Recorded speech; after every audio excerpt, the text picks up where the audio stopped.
My name is Mette Vaarst. I'm working at Aarhus University in Denmark, and I'm working in Roadmap with 2 living labs. We have one on the pig sector and one on the cattle and cows and calves. And I'm working mostly with the calf and cow living lab.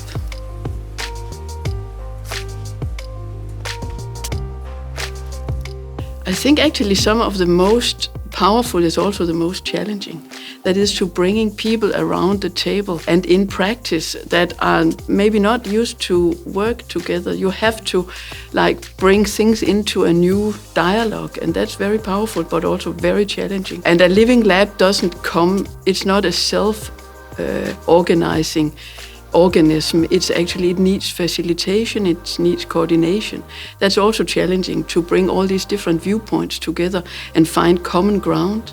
That's also the most powerful when it happens. That is to find the common ground, to try and set a common agenda. One of the most challenging things is also that in a way the agenda is set because this is about reducing antimicrobials. And then within that agenda, those multiple stakeholders have to find the same way of trying to combat that. And that is a real challenge sometimes because they see things differently. It's also a big challenge that we are in animal sectors which have developed over decades, where antimicrobials have been a part of it. So we are also taking things away. We are not only innovating, we are not only finding new ways, but we are also trying to say, how can we take something away that the sector has been used to work with for decades? And all the stakeholders have different relations to this and see it in different ways. So it's also a challenge that, we have set the agenda. This is about reducing antimicrobials. And part of it has to do with bigger systemic problems in the sector. And it seems very difficult to address those systemic problems. We want to try to solve problems like very daily practice on the ground, in the farms and so on. But it's actually a big systemic thing also.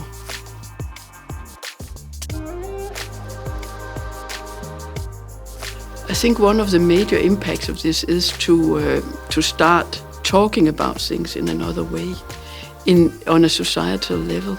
I think that the fact that different stakeholders come together and also talk about what they disagree on is actually a new development.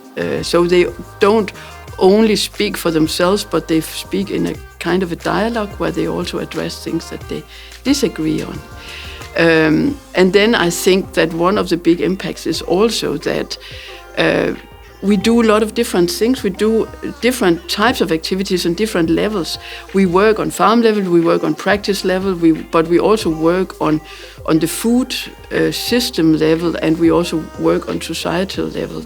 And we also try to address the connection between antimicrobial resistance in the animal sector with the environment and with the human sector. And I think that is actually one of the biggest impacts. The results until now is that we have started to address all these things.